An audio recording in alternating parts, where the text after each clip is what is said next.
Buenas noches, bienvenidos a todos. Gracias por acompañarnos en nuestro segundo conversatorio de la Fundación Summer con apoyo de Starbucks. Agradecemos a todas las fundaciones que nos han apoyado en este trayecto y en este proyecto. Varias de ellas aquí están mencionadas como Fundación Nativo Digital, Kiva, Brave Up, Volando en B, Tecnología Responsable, Liderazgo Chile, Mujeres Influyentes y varias más que se han ido sumando, Efecto Mariposa, que han estado apoyándonos fuertemente en cada una de estas conversaciones. Hoy día tenemos nuevos invitados. Tenemos con nosotros, vamos a hablar hoy día en específico de convivencia escolar digital. Tenemos invitado a Claudio Lerma, que está aquí a mi derecha. Él es ingeniero comercial, es hoy día director de la Fundación Tecnología Responsable y está vinculado laboralmente al mundo de la informática. Ha trabajado durante 20 años en el mundo de TI, pero es un apasionado por la tecnología en toda la vida y el foco de su fundación es cómo hacemos para que usemos la tecnología de una forma responsable. Tenemos al frente mío a Álvaro Carrasco. Álvaro es director ejecutivo de Brave Up. Es un programa de acompañamiento escolar que busca prevenir, educar y detectar casos de mala convivencia escolar. Gracias a Brave Up han logrado hablar con más de 25.000 alumnos de temáticas de convivencia escolar digital. Tenemos a Bárbara Soto, nuestra Seremi de Educación de la Región Metropolitana. Bárbara es licenciada en Comunicación Social, es periodista y es también profesora de Lenguaje y Literatura. Es diplomada en Educación con énfasis en vulnerabilidad de la Pontificia Universidad Católica. En el 2011, Bárbara fue escogida como una de las 100 mujeres líderes de Chile y en el 2015 fue elegida Emprendedora del Año por la SEC y Mujer Impacta. Wow. Felicitaciones. Finalmente tenemos a Jorge Varela. Jorge Varela es profesor asistente de la Facultad de Psicología de la Universidad del Desarrollo. Es nuestro sensei personal del inicio. Eso no estaba en la descripción. Es psicólogo de la Pontificia Universidad Católica y tiene un máster y un doctorado en psicología de la Universidad de Michigan. Hoy en día me gustaría iniciar la conversación precisamente contigo, Jorge. Tú has hecho bastantes estudios, tú fuiste partícipe de la primera ley de convivencia escolar, has estado bastante tiempo trabajando fuertemente con respecto al manejo de la convivencia escolar, no solamente digital, sino también la convivencia escolar tradicional, por nombrarla de alguna forma. Me encantaría que nos comentes un poco de lo que ha sido tu experiencia, de lo que han sido tus estudios, de lo que has estado viendo en el contexto, algo que para muchos de los padres que de pronto nos están escuchando, muchos de nosotros como no tan jóvenes, no vivimos una convivencia escolar con tanta tecnología y no sabemos lo que eso significa y no sabemos a veces relacionar la convivencia que nosotros vivimos con la que están teniendo nuestros hijos. Entonces me encantaría que nos comentaras un poco, ayudándonos a hacer ese puente entre estos dos tipos de realidades. Seguro, gracias, hola a todos, ¿cómo están? Es súper importante, a mi juicio, empezar a discutir de convivencia escolar, porque nos lleva a pensar en el sistema escolar y una dimensión del sistema escolar que no tradicionalmente miramos o valoramos. Si miramos las reformas recientes, es bien interesante la apuesta de nuestro sistema escolar a pensar 8 indicadores de calidad, ya no solo rendimiento, y uno de estos tiene que ver con lo que se denomina en la agencia clima social escolar, que tiene que ver con clima escolar indudablemente, y tiene una propuesta específica de qué indicadores miren. Ahora, para el efecto nuestro y lo que estamos discutiendo ahora, que es lo que nos convoca, y en relación con hechos de extrema gravedad o hechos de agresión o hechos de mucha connotación pública en nuestras comunidades escolares, es sumamente importante pensar transversalmente la idea de clima. ¿Por qué? Porque si yo pienso un conflicto, un hecho de agresión o un hecho de violencia o de acoso entre estudiantes, yo puedo mirarlo tradicionalmente y clínicamente y pensar que es un problema de los estudiantes. Si yo creo que es un problema de los estudiantes, lo que yo voy a empezar a hacer entonces es a mirar variables individuales, hombres, mujeres, o lo que corresponda, para tratar de explicarme qué es lo que está pasando con este adolescente, con este niño o con esta niña que está incurriendo en estas acciones, ya sea como víctima o victimario. Sin embargo, y gracias a la literatura más de clima escolar, sabemos hoy día que estos hechos de agresión, o estos hechos, más bien, las relaciones interpersonales de los estudiantes, no se sitúan aisladas de un contexto. Y este contexto es la escuela, este contexto es la vida en la escuela, este contexto es lo que pasa todos los días dentro de la sala de clase, entre paréntesis, clima de aula. Esto es lo que pasa en sus relaciones con sus profesores, entre paréntesis, clima escolar. Convivencia escolar es una subdimensión del clima. A mí me gusta el constructo de clima porque es mucho más amplio, es mucho más multidimensional. Y lo interesante en este caso es que si yo empiezo a pensar cualquier fenómeno dentro del contexto escolar, más allá de algo que pueda pasar con un estudiante individualmente, es súper interesante cómo yo empiezo a redefinir el problema. Y ya el problema ya no está en el estudiante o en el grupo de estudiantes que participan de un hecho de agresión, sino que es un fenómeno que tiene que ver con las relaciones entre estos estudiantes, indudablemente, pero también de estos estudiantes con sus compañeros, con los que están en la otra sala de clase, con su relación con todos los educadores dentro de ese sistema escolar. Y ahí creo que abre otra discusión, abre otro análisis, y si estamos de acuerdo con esta idea de que no es un tema individual, no es algo intrínsecamente psicológico o exclusivamente psicológico, cuando yo pienso en abordaje, cuando yo pienso en intervención, aparecen más oportunidades, aparecen más componentes, aparecen otros actores que no ni siquiera se me hubiesen ocurrido si solo pienso que esto es un problema de un estudiante que tiene problema con control de impulso. Y ahí aparecen, por lo tanto, dispositivos, a mi juicio, mucho más promisorios, y la literatura de evaluación de programas en este tema, en general, es bastante consistente con mostrar cómo uno interviene en el clima, uno interviene con casos problemas, pero al final el éxito es la combinación de estos elementos. Ahora, lo interesante de este conversatorio hoy día, y un poco lo que ustedes han liderado poner sobre la mesa, es cómo participa el espacio virtual dentro de estas categorías de análisis que tenemos tradicionalmente cuando analizamos estos fenómenos. Y ahí nos desafían a todos. ¿Por qué nos desafían? Porque las definiciones tradicionales de acoso escolar cibernético, no logran estar de acuerdo en cómo hacen un interjuego claro del rol de los medios o rol del espacio virtual en estas interacciones. Redefinen quizás este mismo espacio que estamos pensando y que estamos mirando de distintos niveles. Quizá entonces el espacio virtual es otro espacio. Desde mi hipótesis, y el clima es otra dimensión del clima. Los datos que nosotros hemos manejado, los estudios que hemos hecho exploratoriamente en relación con el tema, y yo tengo una hipótesis también sobre eso, es de que independiente de que es algo virtual, a mi juicio hay una alta correlación o coocurrencia de lo que pasa en la sala de clase. Una de las encuestas de violencia escolar que se hicieron en Chile años atrás, donde nosotros analizamos la frecuencia y la coocurrencia de agresiones entre los adolescentes, encontrábamos que había una alta correlación. 8 de cada 10 señalaban que eran agredidos dentro de la sala de clase y también eran agredidos dentro del espacio virtual. Eso me informa a mí o me permite pensar que quizás esto virtual, que decimos que es lejano porque probablemente no lo conocemos tanto los adultos, yo creo que es más cercano de lo que creemos. Y mi hipótesis es de que va a ser esto otra dimensión del clima. Ahora, ¿qué forma va a tener? Yo creo que la estamos construyendo entre todos. Y para un poco meterme en la conversación, para mí viene a ser un reflejo. Esta misma convivencia que tú dices en la sala de clase, en el patio, en el recreo, pasa a ser en el mundo en línea, porque socializan en el mundo en línea. Estos chicos nacieron después de Google, nacieron después del iPhone, nacieron después de Facebook, entonces no entienden un mundo sin Internet. Y cuando lo hablamos así es porque jamás van a tener las mismas relaciones que tuvimos nosotros, no van a tener ni nuestra niñez, ni nuestra juventud, ni nuestra adolescencia. Hoy día se piden pololeo por WhatsApp, hoy día se patean por WhatsApp. O sea, es su forma de relacionarse. Entonces, cuando nosotros analizamos esta convivencia escolar digital, y yo creo que de todo lo que hemos conversado, me encanta que se diga así, como convivencia escolar digital, es un reflejo del día a día. Es lo que pasa. Lo único distinto es que es en otro lugar. La plaza en la que nosotros jugábamos, la plaza en la que nosotros íbamos, hoy día se llama Fortnite. Nuestro diario de vida, cuando escribíamos y éramos más chicos, hoy día se llama Instagram. Son las mismas relaciones, las mismas actitudes, los mismos comportamientos que históricamente hemos vivido en el mundo offline, que hoy día tienen un espacio en línea. Y nosotros, como adultos, tenemos que entenderlo así. Y tenemos que entrar en ese mundo, tenemos que estar en ese espacio y acompañarlos y enseñarlos. Porque nosotros también somos los responsables de la convivencia escolar offline. Nosotros somos los que entregamos los valores, los respetos, la tolerancia, la empatía, aquí y en línea. Y somos nosotros los que estamos educando en eso. Entonces también tenemos que agarrarnos de ese área familiar que tiene que también ser responsable en eso. Es justamente en el tema familiar, es que tenemos que meternos más los adultos y invitar a los adultos a que se involucren más en el tema de aprender qué es lo que están haciendo los niños, o sea, qué es lo nuevo que viene. Porque si bien es cierto que es un reflejo de la convivencia física, pero también es una herramienta que permite ser en cierta medida anónimo al momento que estás haciendo algo que sabes que puede ser negativo, por un lado. Y por otro lado, al estar conviviendo en línea, utilizando WhatsApp, Instagram, cualquier red social, la que se te ocurra, no se está cumpliendo la totalidad de la comunicación. Porque la comunicación abarca tres variables, que es la comunicación corporal, la verbal y el tono.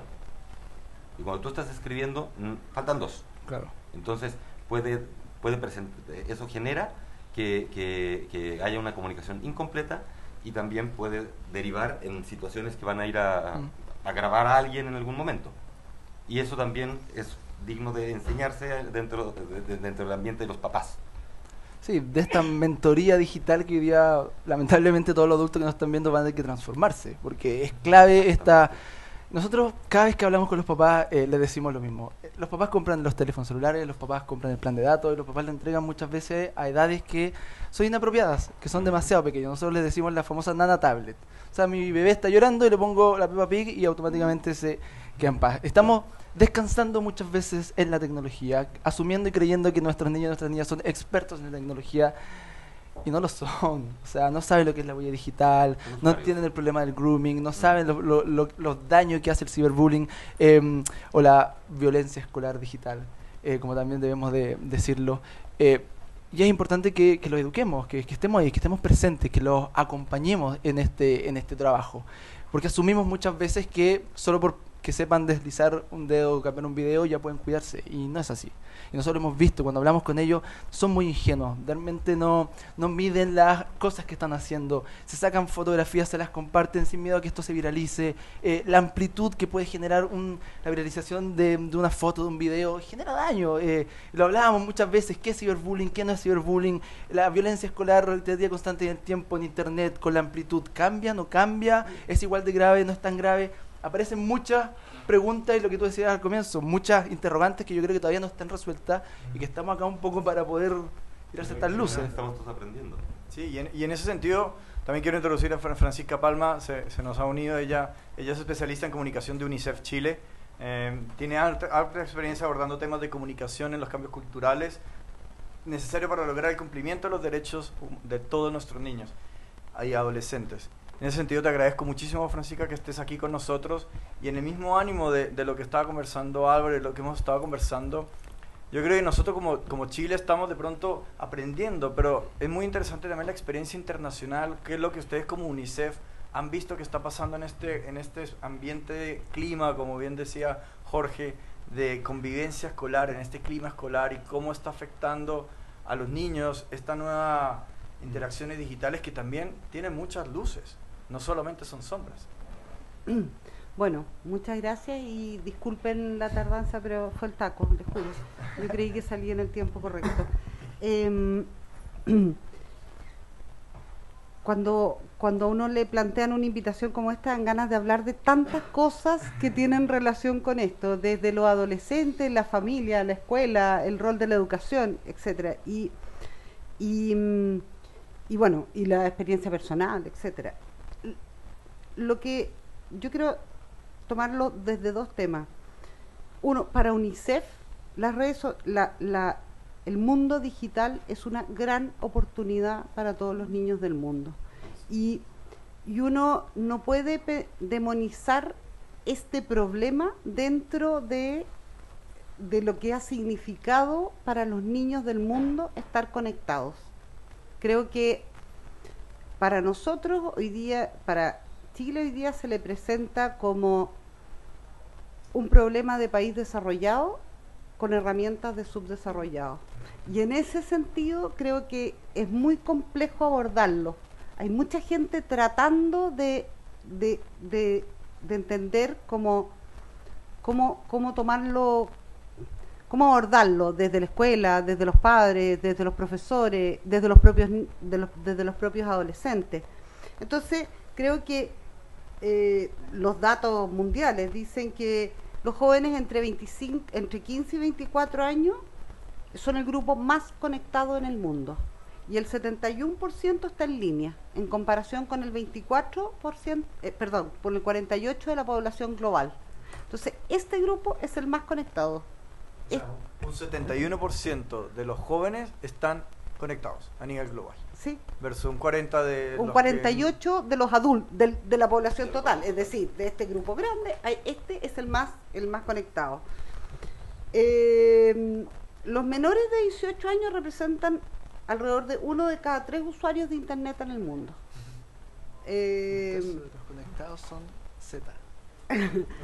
Bueno, tenemos muchos datos como a nivel mundial, pero también UNICEF mira la parte del vaso medio lleno, porque esto significa que niños del mundo que no tienen ninguna posibilidad de conocer el resto del mundo, hoy día a través de este mundo digital y estas pantallas, se acerca a otras realidades, tiene acceso al conocimiento, se pueden hacer grandes avances en temas de emergencia. Cuando hay una emergencia y hay redes sociales, pueden ser de una gran utilidad. Nosotros lo hemos visto acá con los tsunamis, bueno.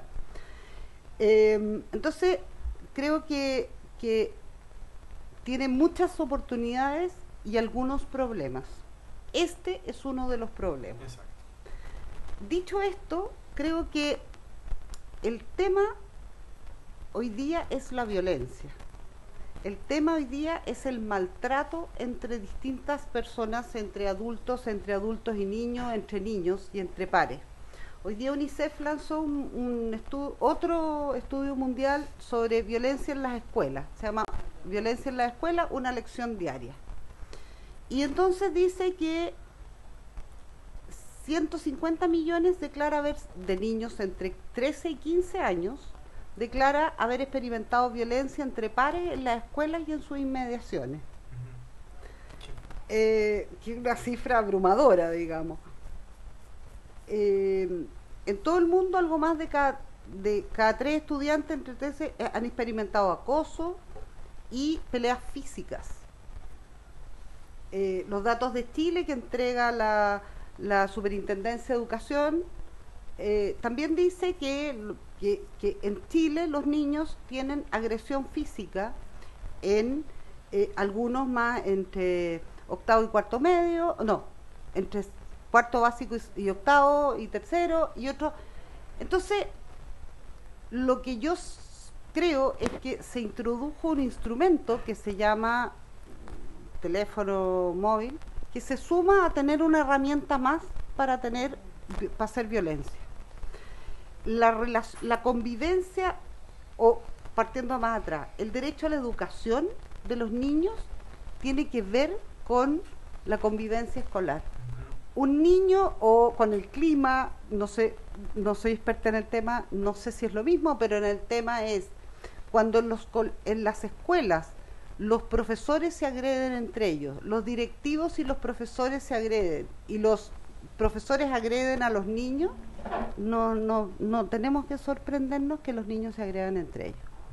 Entonces, creo que esa es una conversación que hay que tener, porque hoy día hay nuevas herramientas y nosotros, los adultos, no estamos sabiendo entender no sé si quiero ser experta en redes sociales, no sé si quiero ser experta.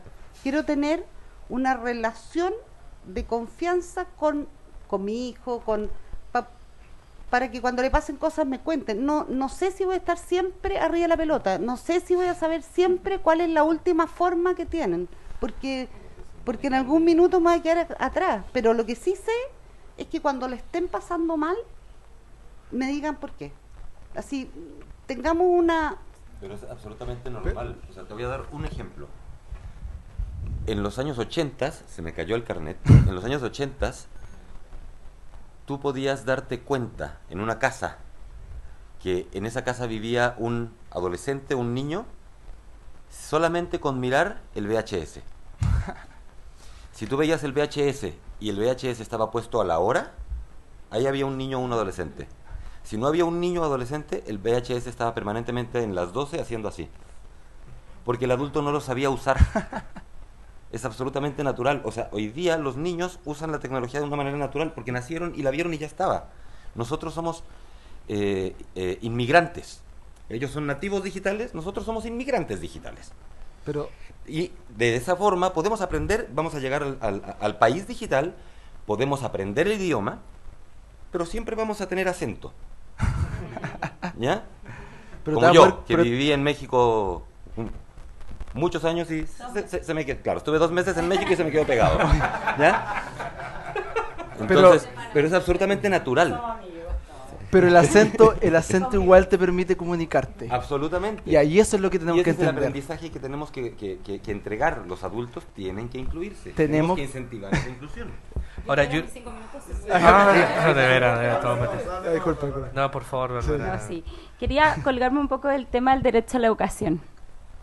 A mí me pasa que cuando cuando llegamos al gobierno y a nosotros, a mí me dicen, nuestra misión es entregarle el derecho a la educación a los niños, y me pongo a trabajar en eso, entregarle el derecho a la educación, también hay otro derecho, que es el derecho a la integridad. Y ahí es donde yo me pregunto si nosotros estamos cumpliendo con ese derecho. Porque el derecho a la educación lo estamos trabajando, le buscamos matrícula a los niños, que ningún niño que fuera del sistema, que los niños se reintegren, etcétera. Pero yo creo que tenemos ahí una deuda con el derecho a la integridad de los niños. Y ahí es cuando yo llego como a la Ceremi. Cuando yo era profesora, dicho sea paso, siempre decía que me da rabia que no conozcan la sala de clase, las autoridades y todo. Entonces llego como con la sala de clases detrás y digo, vamos a innovar, vamos a lograr que los niños lleguen a la universidad, les vamos a crear oportunidades, vamos a decirles que todos son iguales, etcétera, etcétera. Como en lo que yo había trabajado en toda mi vida, en fundaciones relacionadas con entregar oportunidades. Y me topo con una cifra macabra en 6 meses. Yo llevo menos de 6 meses en el cargo, 5, y nosotros hemos tenido 7 suicidios en la región metropolitana, que nos han llegado a nosotros. Tal vez sean más públicos, claro, o llegados a nosotros, más bien no nos llegan. Pero mucho, Jorge sabrá más, pero además de la cifra negra que hay ya del suicidio, además hay algunas que probablemente no nos llegaron como Ceremi. Entonces me topo con esto y, por ejemplo, ayer yo les comentaba que nosotros atendimos 20 casos de bullying o de acoso Ayer escolar, en el etcétera. día. Ayer en el día. Entre las provinciales y la... Entonces nos vimos como sobrepasados y ahí nosotros dijimos, de repente hay que ponerle un apellido al concepto calidad, y ese apellido fue tranquilidad y felicidad, porque van de la mano. Y ahí hemos tratado de avanzar rápido en trabajar para que los niños en la escuela encuentren esa tranquilidad. Y ahí es cuando yo conocí a todas estas personas maravillosas que todos luchábamos como separados y ahora luchamos todos juntos. Y entonces ahí nos hemos topado, claro, con la barrera del celular. Ustedes han visto que hay un proyecto para sacar el celular de la sala de clase. Y ahí es donde yo me pregunto, ¿en verdad lo vamos a lograr? ¿En verdad la ¿Es solución? esta la solución? Sacar el teléfono. O tal vez nosotros deberíamos usar estas tecnologías en positivo. Pero encontrar una forma, y no es que haya descubierto la rueda porque estoy todavía pensándolo con ustedes, en lograr utilizar lo digital sin perder la gracia del tacto, de lo que decían ustedes, de la mirada. Y en eso juega un tremendo rol el profesor y también la familia. Y eso es lo último que quiero decir, es que este problema también lo hemos tratado mal como apoderados, decir esto es trabajo del colegio, y lo hemos tratado mal al colegio al decir esto es trabajo de los papás y este es tema familiar. Porque la verdad es que si trabajamos por separado no vamos a lograr nada. Entonces, por eso a mí de verdad me encanta el concepto, más allá de que es el concepto gubernamental de Chile, lo hacemos todo calidad para todos, y todo el concepto de todos es que de verdad si no estamos todos, el tema de la convivencia no va a mejorar, porque acá necesitamos que trabaje la familia y la comunidad escolar. Perdón, no era lo último que quería decir es que a mí me gusta mucho el concepto de clima escolar también, mucho más que convivencia escolar, y nosotros también le llamamos cultura escolar, porque tiene más bien que ver con un todo, no solo con un convivencia escolar o el encargado de convivencia escolar, sino más bien como una cultura que tiene que llegar a las escuelas. Y eso tiene directa relación con que cada escuela tiene un encargado de convivencia escolar. Yo no sé si que toda la gente que escucha lo sabe, pero deben tenerlo. Y muchas veces pasa que la escuela dijo, a ver, tenemos que tener un encargado de convivencia escolar, porque parece que la convivencia escolar es muy importante. Entonces, tú, profesor de educación física, tienes menos horas, convivencia escolar. Y lo que más me dicen los profesores o los encargados de convivencia escolar, que es con quien interactúo constantemente, es, no me siento preparado, esto me superó, yo no me doy cuenta de que los niños, o sea, estoy atrás. Y eso se conecta con lo que ustedes dicen. Se quedaron atrás. Yo aprendí lo que era, y yo, bueno, joven porque soy profesora, pero me siento tan old school cuando escucho, por ejemplo, a Álvaro y me cuenta cosas como PAC. Yo aprendí la palabra PAC acá, yo siempre lo digo, pero aprendí en conversaciones con ustedes que lo era un PAC. Y probablemente los niños están hablando de PAC y el profesor está acá o la mamá está acá y no están entendiendo lo que es un PAC. Lo grave que es un PAC. Entonces, no voy a decir lo que es por la hora, si quieren alguno de ustedes lo dice, pero lo dijeron la semana pasada, si están los mismos. pero ese es el tema. Entonces, ahí es como, yo creo que también los encargados de convivencia escolar, como encargados, de crear una cultura escolar, ahí yo creo que tenemos una clave importante en las escuelas. Ahí me llevas a mí una pregunta que me han hecho muchas veces a mí y a Leli, que nos han hecho nosotros en varias entrevistas y lastimosamente nosotros no somos expertos y por eso hicimos esto, para preguntarle a los que deberían saber, no sé, bueno, a los que estamos aprendiendo. Si no Deberían sabemos, saberlo. todos para la casa. Ojalá. Pero en este ánimo de conversar y de ir pimponeando ideas, en ese sentido, y el tema de hoy día, convivencia escolar, yo estoy totalmente de acuerdo contigo, Bárbara, que la convivencia escolar, el clima escolar, la cultura escolar la creamos todos juntos, apoderados, colegio, alumnos. ¿Cuáles serían esos consejos que ustedes le darían a los apoderados, a los directores de convivencia escolar que hoy día nos están escuchando, que están acá? ¿Cómo podemos crear protocolos, estructuras? ¿Cuáles son esos consejos que sí o sí un buen protocolo de convivencia escolar debería tener en términos de sanciones, en términos de identificación, de trabajo en equipo? ¿Cuáles son esos consejos de trabajo en conjunto de la comunidad escolar para que efectivamente tengamos una buena convivencia que nos permita tener educación de calidad? Yo puedo hablar de protocolo y yo creo que Jorge es mejor en familia. ¿O no? Como con mi familia, dices tú. Yo espero. No, yo creo que es súper importante lo que estás planteando, Manuel, porque nos permite avanzar, creo yo, en ciertas cosas que hemos aprendido de esto. Hay hartas publicaciones, de hecho, regionales, internacionales, en donde dan luces más o menos comunes y claras de experiencias que hayan tenido buenos resultados.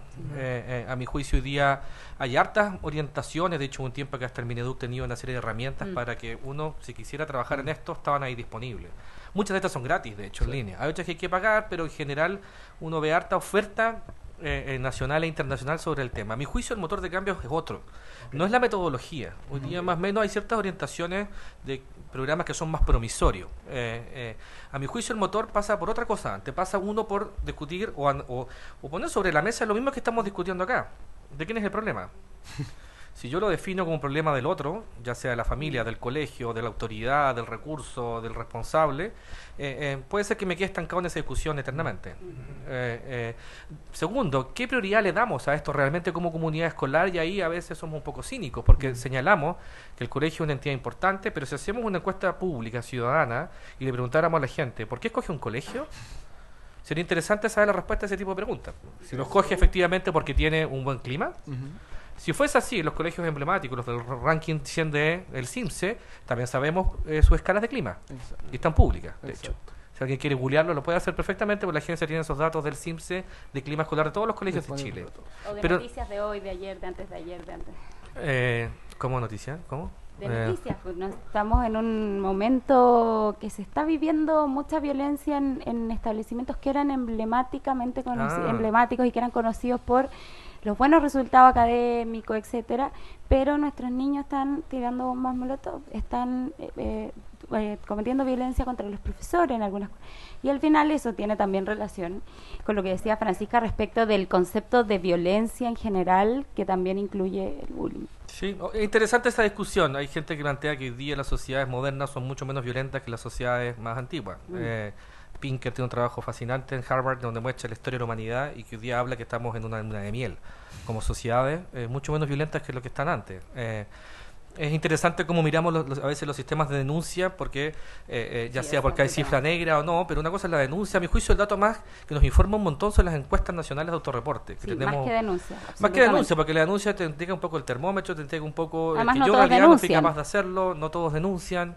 Entonces, en ese caso, a mi juicio, la pregunta interesante para uno y dentro de su propia comunidad escolar, a los encargados de comunidad escolar, de convivencia escolar que tú describías ahí, la pregunta un poco es, ¿ya tu colegio realmente quiere trabajar en esto o no? Si yo miro esto en 10 años, yo encuentro que hemos avanzado un montón. Un montón. Hace 10 años atrás ni siquiera existía la figura encargada de convivencia escolar. Eso ni siquiera no existía la nomenclatura de nadie en Chile. El protocolo. O sea, de hecho, la superintendencia se crea en el 2010. Y en eso creo que hemos avanzado un montón, en como de alguna manera tratar de apoyar a nuestros colegios. Sin embargo, yo tengo la duda todavía ¿Hasta qué punto realmente declaramos que esto realmente es importante para mí como colegio? Y hay un poco para los que nos estén escuchando, la pregunta es para cada uno. ¿A tu colegio realmente le importa o es simplemente esto hay que hacerlo porque está de moda? O porque la ley lo dice. O porque la ley no te obliga a hacer cosas, la ley te hace Que responsable tener de lo que cosas. estás haciendo. Si y a pasa tener algo, te hace cosas, como responsable. tener el protocolo, O tener un plan, exacto. Pero no necesariamente, o sea, y ¿Te ese es el fijas? Entonces, problema, sí. a mi juicio ese es como lo anterior, porque si yo quiero hacerlo como comunidad escolar, hay un montón de experiencias que uno puede mirar, materiales que puede utilizar, ciertas orientaciones que incluso de los mismos ministerios, Interior y Educación, tienen materiales que un colegio puede seguir. Pero a mi juicio lo que marca, el que lo hagan, tiene que ver con si esa Querer comunidad de verdad. escolar, los actores, lo que lideran realmente esa comunidad escolar, lo quieren hacer en serio o no. Una consulta. Según esa apreciación, entiendo que cada comunidad escolar es distinta Sí, sí. y en consecuencia cada comunidad escolar debiera aplicar los protocolos de una manera especial adaptada a su realidad y a su personalidad, que son distintas. Así Su es. proyecto escolar. Así es. Su proyecto que es Así es. totalmente distinta. Por lo tanto, concluyo que la responsabilidad es parte de cada una de las comunidades escolares. Los protocolos Porque una de escolares, las cosas que muchos me han preguntado, mamás por ejemplo, y otras personas, ¿cuáles son los personajes en un caso de bullying? Yo creo que eso ya lo dijimos y está absolutamente claro. ¿Qué instituciones deberían dar apoyo? También hablamos de la familia, que es una cosa absolutamente integral, no es la familia a exclusión del colegio o el colegio a exclusión de la familia, acá es absolutamente todo.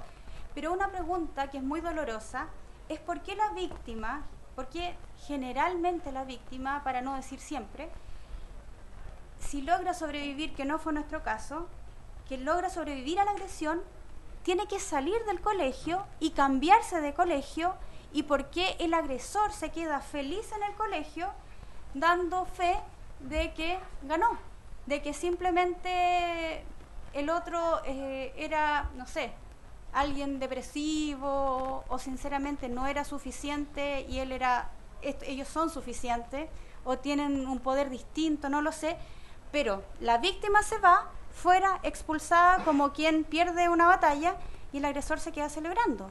Entonces, ahí me preguntan, ¿por qué permiten que esa sensación de injusticia, de impotencia, se genere en los papás y no existe una ley que aplique una sanción, no existe un protocolo?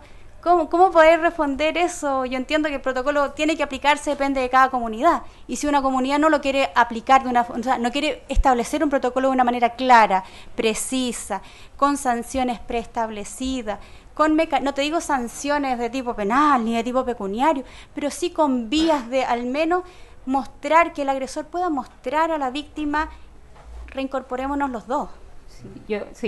¿Cómo le responden a esos papás que te dicen aquí hay injusticia y además de injusticia hay impotencia? ¿Qué se hace?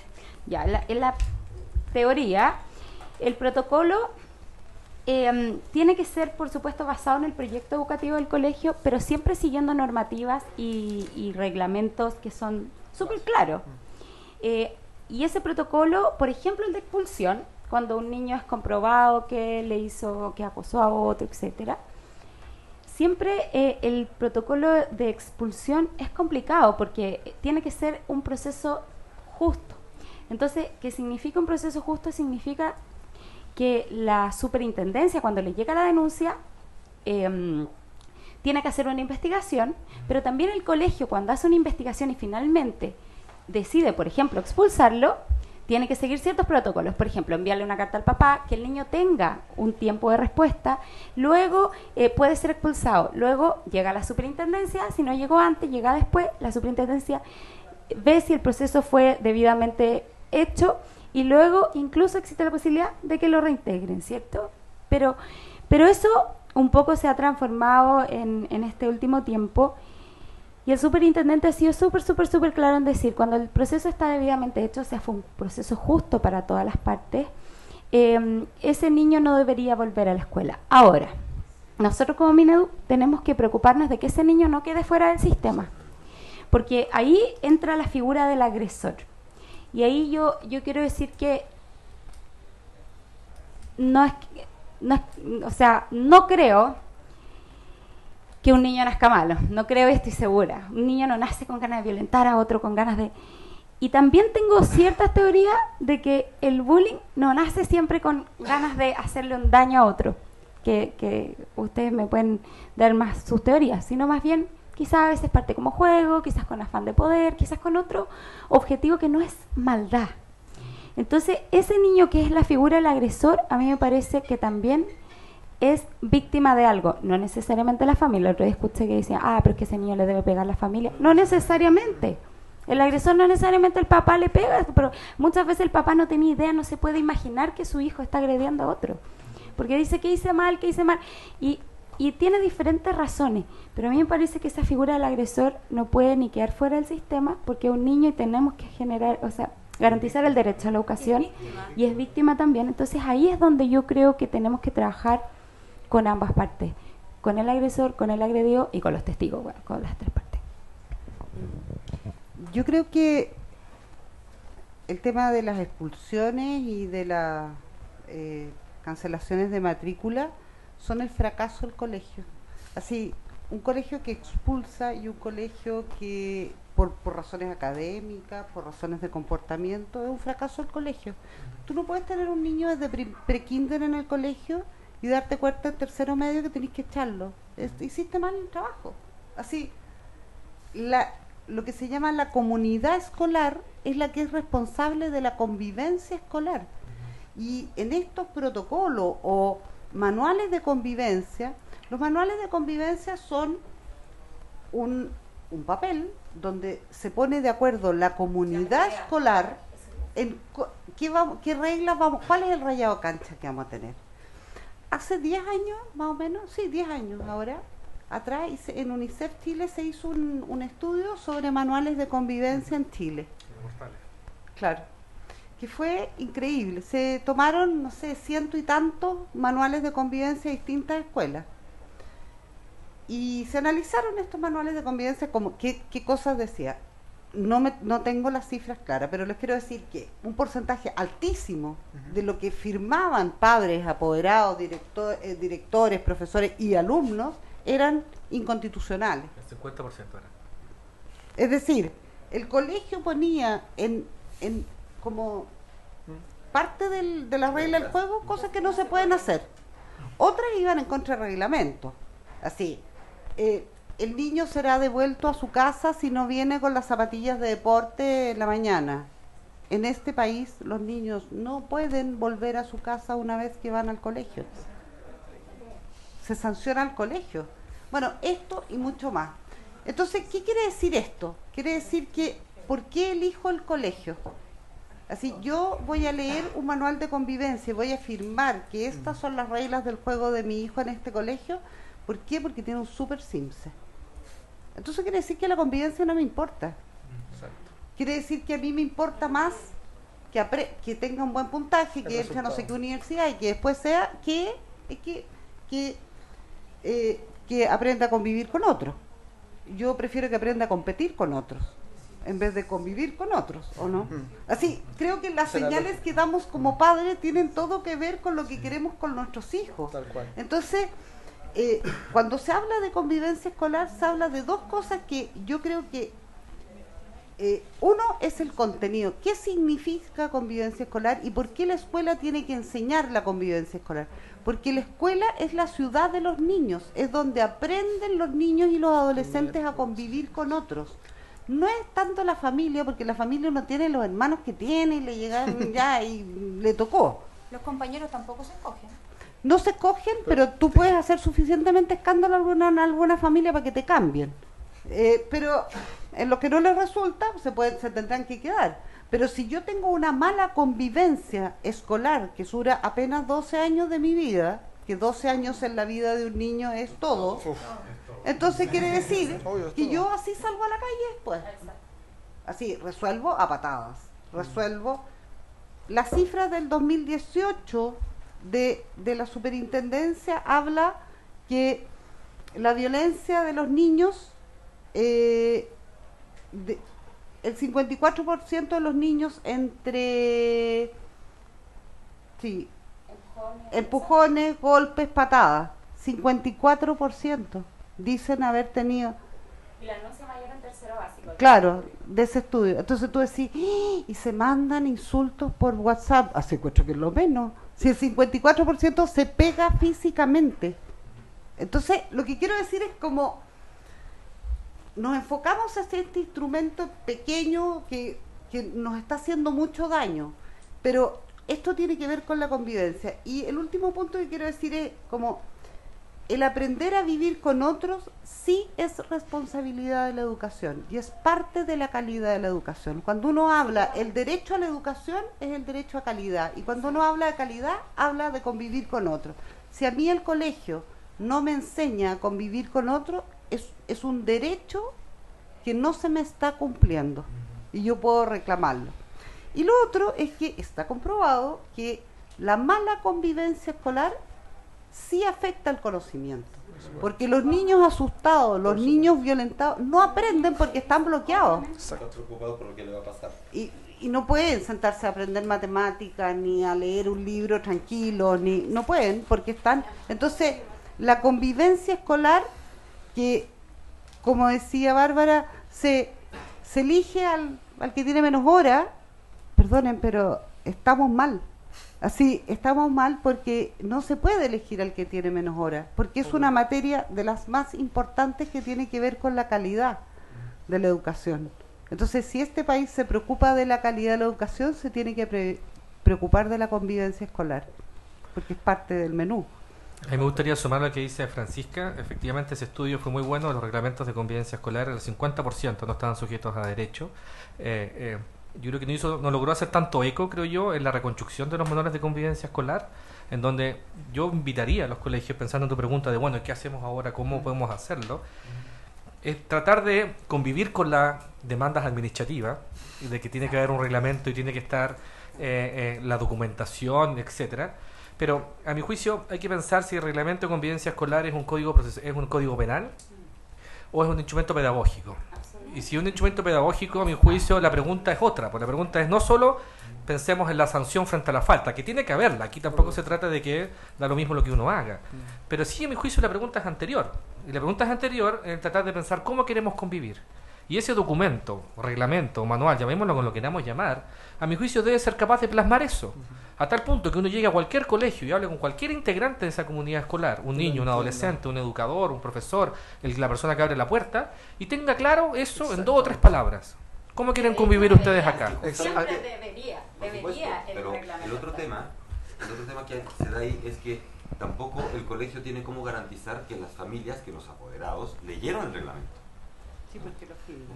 Y yo lo firmé. De acuerdo, lo firman, pero No, yo no lo he firmado. pero eso, Muy mal, pero eso no significa... Te lo firmaron. Muy mal, pero leerlo no es obligación. Es obligación, de acuerdo, pero eso no significa que Que sea efectivamente fue leído y entendido. O sea, La entendido, firma es pero- un requisito de ingreso. Sí, De acuerdo, pero tú lo puedes firmar y no lo leíste. y lo Bueno, firmaste igual. exactamente. Y lo firmaste igual porque es un requisito de ingreso, porque Sí. no lo firmó, no es. Cumpliste el requisito de De ingreso. acuerdo. Ahora, a Y raíz hay del veces tema en que tampoco se específico firma, del sí. espacio virtual, a mi juicio, por eso yo tengo la hipótesis en mi cabeza que el espacio virtual, un poco lo que tú dices, me hace mucho sentido. No nos asombremos que esto se traslade a otro escenario, el escenario virtual. Entonces, bajo esas mismas premisas, a mi juicio, el espacio virtual es un espacio que también forma parte de tu comunidad escolar. Y ahí, más que sea un problema para un colegio, a mi juicio es una oportunidad. Porque incluso, aunque yo diga, no me voy a hacer cargo de esto porque pasó un sábado en la noche, al día, igual te va a hacer cargo, igual te va a llegar a tu colegio. Te va a impactar. No va a ser aislado lo que pase, exacto, va a impactar igual en lo cotidiano en tu comunidad escolar. Entonces, Pero- aunque no entendamos bien el espacio virtual, Sí. a mi juicio sí tiene que ver con lo que estamos discutiendo. Pero retrocedamos. Volvamos a prekinder, donde todavía no existe el espacio virtual. Empiezan a pasar los años y ¿quiénes son los que crean ese espacio virtual para que haya esta convivencia digital? Las familias, porque somos nosotros los que compramos el teléfono celular. Entonces, nosotros cuando tú preguntas ¿qué podemos hacer ahora como adultos? Nosotros siempre decimos acuerdos comunes. Desde prekinder o kinder empezar a conversar a qué edad entregamos el teléfono celular, a qué edad contratamos el plan de datos, a qué edad todos vamos a estar 12 años, lo que decía Jorge, vamos a estar 12 años juntos acompañando este proceso. ¿Qué tal si nos ponemos todos de acuerdo y entregamos a la misma edad y vamos todos mentoreando, te vamos todos ayudando y los problemas de convivencia escolar digital empiezan a disminuir porque estamos todos aprendiendo en conjunto? Pero es cosa de que un niño traiga el teléfono celular y lo ponga en la sala de clase y explota la bomba. No, Todos más quieren aún- estar más conectados. aún si tú te das cuenta como para que un niño tenga acceso a una red social, etcétera, tiene que cumplir un requisito de edad. Sí. Y normalmente es el papá o la mamá el que le crea la cuenta cuando el niño tiene cuando el niño tiene 10 años y tiene que tener Mira, 13. 9 meses. El otro día me contó una mamá que su Claro. hijo tenía O le crean la 9 cuenta al perro, meses. no importa. Pero El bebé tenía 9 meses de edad y ya tenía cuenta en Instagram. bueno, O sea, ya y ahí nos vamos ya. y como dato, en la Unión Europea, hoy día, o sea, en todo el mundo, salvo en la Unión Europea, la gente empieza a utilizar WhatsApp legalmente Ujú. a los 13 años. En la Unión Europea cambiaron la edad, el límite de edad para WhatsApp es 16 años. Sí, con el GDPR. Exactamente, con el GDPR. ¿Ya? Entonces, también esa es la otra cosa. A esos papás yo les digo papás sabotaje. ¿Ya? A mis hijos, y lo que trato de transmitir justamente es que se cumpla con ese requisito, porque en el fondo tú le estás diciendo, bueno, doblemos la regla un poquito. Total, tienes 10 años, no importa, vamos a decir que tienes 15. Porque todos lo hacen. Y todos lo hacen. Es la normalidad de Y cuando estos tratas cabros. de no hacerlo, empiezas a ver a tus hijos alienados del resto, y ellos te están presionando para que puedan estar incluidos en el grupo, lo empiezan a pasar mal, etcétera. Hay algunos papás que te enganchan, pero el resto te sabotean. Y eso es un tema de reflexión, y es reflexión grupal. O sea, familia no es solamente papá, mamá, hijos o cualquier figura que se les pueda ocurrir. Familia es el curso también. Ujú. Entonces, todos tienen el mismo objetivo, un grupo de personas con el mismo objetivo. Eso es familia. Yo quería decir una cosa. Yo creo que a cada medio de comunicación que se suma a nuestro mundo, siempre le tenemos miedo. Y eso es como cultural, es parte de los miedos que tiene la gente, el mundo, el hombre a lo nuevo. Yo siempre me acuerdo de mi abuelo que tenía una radio y se sentaba a escuchar las noticias y solo podía escuchar las noticias.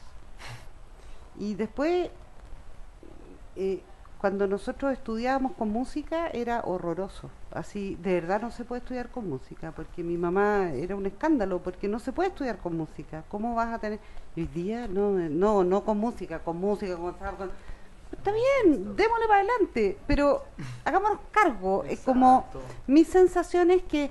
Y lo otro es que yo siento que si los adultos o los que sí saben de redes sociales no saben usarla, tampoco le vamos a decir a los niños que sepan. Cuando tú decías recién, esto es como un diario de vida y hoy día el diario de vida, no, eso no es como un diario de vida. El diario de vida tenía candado. El diario de vida te lo robaba tu hermano mayor para ir a mostrárselo al amigo, porque para decirle que le gustaba y que tú lo habías anotado anoche. No es lo mismo el diario de vida, porque hay una cosa que se llama privacidad. Exacto. Y hay una cosa que se llama vida privada, y eso no está claro. Así a mí me pasa mucho que en la oficina dicen, oye, ¿sabes qué? Están diciendo de UNICEF que no sé qué, y en las redes sociales, ¿cuántos? ¿Quiénes? Así tú sentís que te están gritando en el oído, pero no te están gritando en el oído. Así, creo que hay una dimensión de esto que tiene que ver con la privacidad, con la plaza pública, con no podemos enseñarle a los hijos, así, sí podemos enseñarle a los hijos lo que es la vida privada. Y quiero, para esto, terminar un poco en esto que tiene que ver con el tema de los derechos y el tema que tiene que ver con el desarrollo progresivo de las responsabilidades. Los derechos, a partir de los derechos del niño se crean dos tipos de papás. Los papás que le tienen terror a los niños, porque ahora tienen derecho. Entonces, como tienen derecho, no le puedo decir nada. Entonces, su responsabilidad de crianza queda ahí a través de los derechos. Y otros que no creen en los derechos. Como no creen en los derechos, porque yo los crío, es mío, es propiedad privada mía, este niño, yo le pongo una disciplina dura. Es decir, aquí hay un intermedio que tiene que ver con el desarrollo progresivo. Yo a un niño de 2 años no le puedo decir que no sé, que lave el plato después de comer. Pero a uno de 6 sí puedo. Y uno puede ir traspasando responsabilidades. Nosotros lo que hacemos como sociedad es no dar responsabilidades, no traspasar responsabilidades, porque la responsabilidad tiene una consecuencia, el compromiso tiene una consecuencia, y después hacer campaña para que vayan a votar. Entonces, de verdad... somos los adultos los que estamos haciendo un tema como de No, es que ahora no se le puede decir nada, porque como tiene, no, es que como, así perdona, es tu responsabilidad como padre, y yo como padre tengo la responsabilidad de poner los límites en buena forma, poner las responsabilidades y que esas responsabilidades se cumplan, pero ¿por qué le tengo que comprar un celular? Porque la frase, todos lo tienen, perdonen, pero ¿quién no lo usó? Así yo a mi mamá siempre le decía que a todos nos dejaban llegar a las 3 de la mañana, yo era la única, así, perdón, pero es demasiado antiguo esto porque los instrumentos son los mismos, a todos los dejaron ir, menos a mí, qué pena. El tema es cuánto yo voy a dar la pelea, cuánto yo voy a creer en lo que creo y voy a hacerlo de esa forma. Si yo estoy convencida que a mi hijo, que lo conozco desde muchos años, no le va a pasar nada si juega un videojuego violento, porque este tipo es un tipo que tiene una relación con la pantalla distinta, entiende la ficción de la realidad. Mi otra hija se asusta con todo, y en realidad si juego ese juego después de las 4 de la tarde, no puedo dormir. Bueno, no, la regla es que nadie juega un juego porque sabe la pantalla. ¿Qué le pasa? Así, conozcamos a nuestros hijos, conectémonos con... Ustedes, los padres, pueden distinguir, bueno, hoy día no sé tanto porque todo se googlea, pero ¿se puede distinguir cuando un niño tiene fiebre o no? ¿Cuando le va a salir un diente? ¿Puede distinguir qué le cayó mal? ¿Por qué se enfermó el agua? Ah, no, pero no tengo idea de lo que pasa en las redes sociales. ¿Cómo? ¿No le miraste la cara con que llegó? Lo que quiero decir es que en algún minuto perdemos esa conexión y perdemos como la confianza en lo que estáis haciendo, la confianza en lo que hay sembrado, como la forma en que uno va a crear. Yo siento que de verdad esto son cosas demasiado positivas. Yo tengo unos hijos más grandes y decía, yo les envidio tanto su estadía en la universidad, porque de repente el sábado en la tarde decían, me saqué un 6. Y yo, ¿cómo sabí? Es que subieron las notas. Yo me demoraba 1 hora y media en ir a ver cuando publicaban las notas en una puerta de una sala. Entonces, qué envidia que puedan, oye, me mandó esta parte del trabajo y yo la voy a juntar con la otra parte del trabajo. Nosotros entonces, ¿por qué tenemos que ver la parte mal? Así, creo que hay mucho de bueno, creo que es responsabilidad de nosotros saber usarlo y saber poner los límites en esto. No, yo creo que no se trata de ver lo malo, o sea, porque el vaso no es malo, es un vaso. La tecnología no es mala, es más complejo. El modelo de educación cambia. ¿Por qué? Porque todos los paradigmas comunicacionales están cambiando. Y lo que decía Francisca recién es importantísimo. O sea, tenemos que cultivar la comunicación internamente. Los niños se van a empezar, tú lo puedes decir con total propiedad, cuando empiezan a ser adolescentes, buscan su independencia, y empiezan a alejarse de la comunicación con los padres. Es absolutamente natural, a todos nos pasó. Pero nosotros como papás tenemos que conocerlos y saber más o menos cómo se comportan para que cuando detectemos algún cambio en sus patrones de comportamiento, etcétera, estar alerta de que algo puede estar pasando. Otra cosa y lo último, es que en el tema esto de manuales de convivencia y todo, los manuales de convivencia en general se hacen entre adultos, sí, y los jóvenes y los niños no participan. Sí. En las escuelas son los niños los que tienen que construir su manual de convivencia, porque si yo puse esa regla, yo tengo que cumplirla. Sí, entonces creo que en el colegio había un despelote con el uniforme, nadie lo cumplía, todo. Entonces, como hicieron un plebiscito, así como, ok, ¿quieren o no quieren uniforme? Y bueno, hicieron como muchas reuniones los chicos en la sala y todo, y llegaron a una conclusión que sí querían uniforme. Perfecto, sí queremos. Entonces la directora dijo, perfecto, no hay ningún problema, pero es uniforme, no es el híbrido que tienen ahora. Pero lo eligieron así, el manual de convivencia, ellos son parte de esa convivencia. Y no, ellos son los que tienen que elegir las formas de participar adentro de la escuela. Y no que un grupo de adultos diga, porque si no, ahí de nuevo generamos violencia, porque no me escuchan en el lugar donde yo paso 8 horas al día. Entonces siento que que también estamos hablando de unos personajes que están un poco abajo de la mesa y no arriba de la mesa Mira ahí, de la Francisca, conversación. Yo quiero agregar algo que es, ya un poco para ir cerrando, porque ya estamos en el tope de la hora. ¿Estamos bien? Nada, bueno. Igual voy a decir este comentario. Encuentro que lo que hemos conversado y como tú bien lo decías, de pronto es un problema que es viejo. No un problema de esta generación, es un problema de muchas generaciones para atrás. Y que de pronto cada generación lo fue manejando distinto con las herramientas y el contexto social que estaba en ese momento. Hoy en día estamos frente a un contexto social que tú muy bien lo describías. Hoy día es derecho para todos, obligaciones para nadie. Y hay mucha esa parada misma de nosotros mismos como padres de, ok, derecho, entonces yo no me meto porque tienen todo el derecho a hacer lo que quieran. Entonces el desafío para nosotros como padres y el colegio es cómo creamos una nueva convivencia bajo un problema que ha sido de toda la vida, pero con estas nuevas herramientas. Y algo que encontraba súper clave es, yo creo que en el pasado no se validaba tanto que los jóvenes fueran parte de la solución. Y yo creo que hoy en día estamos en una sociedad en la que eso sí se puede hacer. Y por ende sí podemos, y eso honestamente a mí es lo que me motiva de estar haciendo lo que estamos haciendo, y estar haciendo esa conversación y estar liderando, entre comillas, algo, esta es la oportunidad para resolverlo para futuras generaciones. Porque si incluimos a los jóvenes, que son los que lo viven, y los empoderamos, les decimos, aquí tienes la posibilidad de tú ayudarnos a crear ese manual de convivencia, ayudarnos a crear cómo queremos tener una convivencia en nuestro colegio, que no sea de los adultos, sino que sea de ustedes, jóvenes, en acuerdo entre ustedes, vamos a poder crear una sociedad que llegue en acuerdos rápido. Si les enseñamos desde chicos a llegar a acuerdos, después cuando sean grandes va a ser más fácil. A nosotros los acuerdos nos llegaban hechos.